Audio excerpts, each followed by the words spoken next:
Hi, the title of my presentation is Zen and the Art of Motorcycle Maintenance, from page XI to the page 20. So this presentation presented by me, Amjad Alqahtani.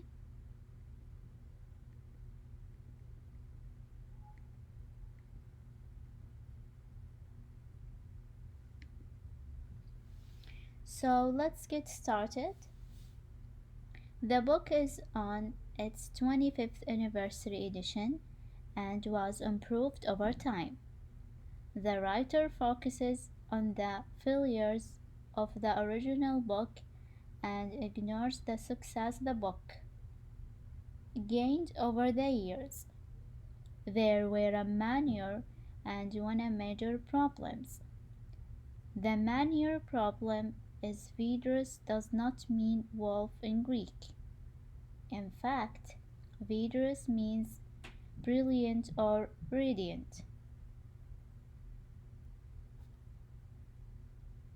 So, the character that Plato actually likened to the wolf was not Vidrus, but Lysias. So, Lysias was a name similar to the Greek name Lycos, which actually means the wolf.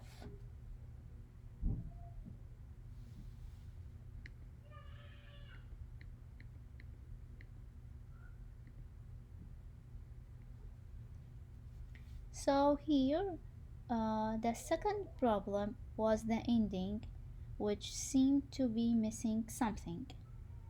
The ending did not seem to clear things up because it was not the intended one.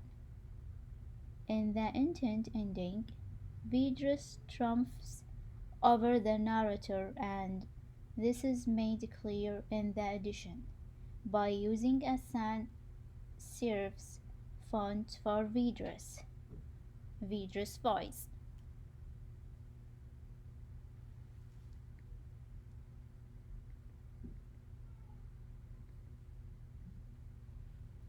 Plot summary.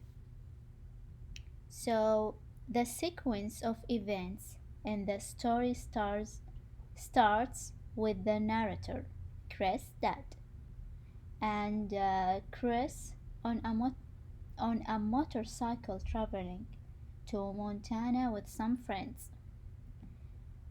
They pass through an old road going through the Central Plains, filled with duck hunting slots from Minneapolis to Dakotas.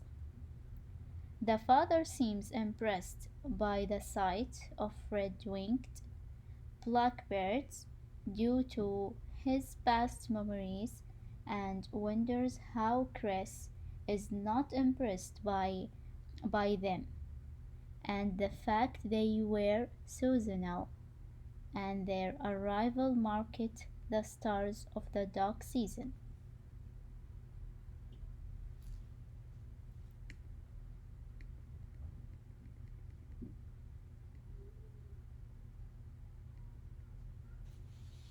So here the roads were chosen by considering the secondary roads because they had less traffic and had turns. Country roads were the best, state highways next, and lastly the freeways. The shortcuts between main highways had enjoyable sceneries. The paths of life and the personalities of people living along them were different. They seemed to enjoy the present and had no hurry or constantly going somewhere.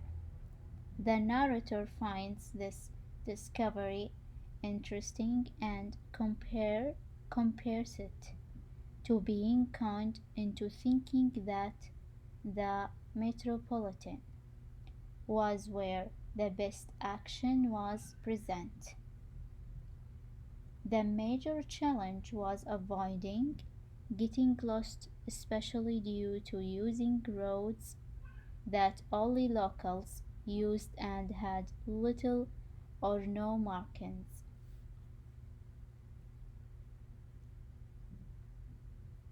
The process of navigating the roads was poorly through detection, checking around not to miss the hidden clues in the bushes. A compass and a map were handy in determining determining the general direction of travel, especially for days when there was no sun to help tell the direction.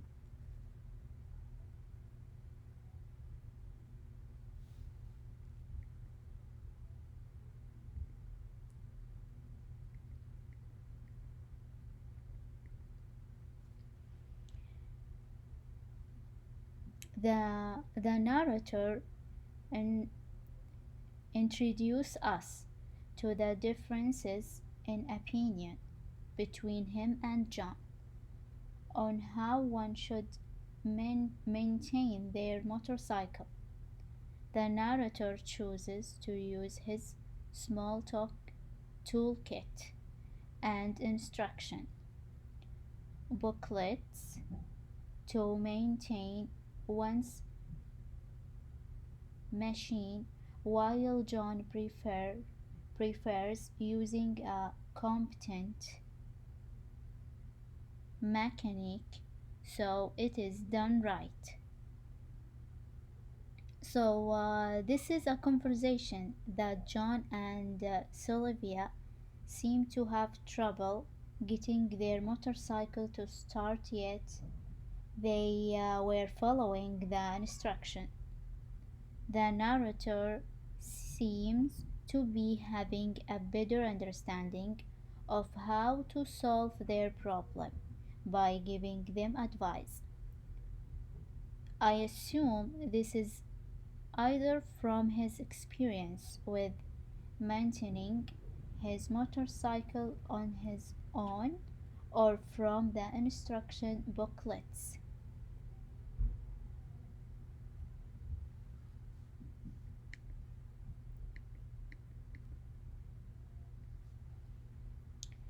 So, here the major theme in the page is the reasoning behind how people, rationality or irrationality, make decisions.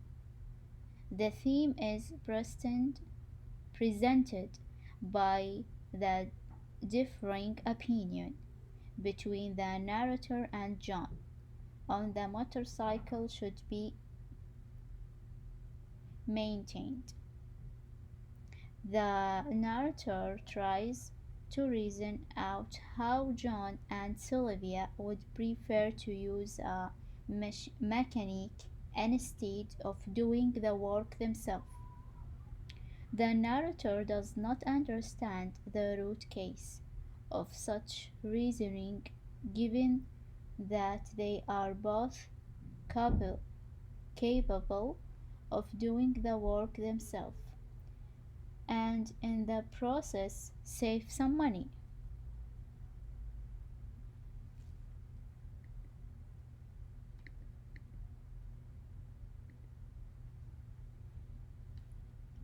The second highlight was when Sylvia was trying to explain how the people in the cars were sad.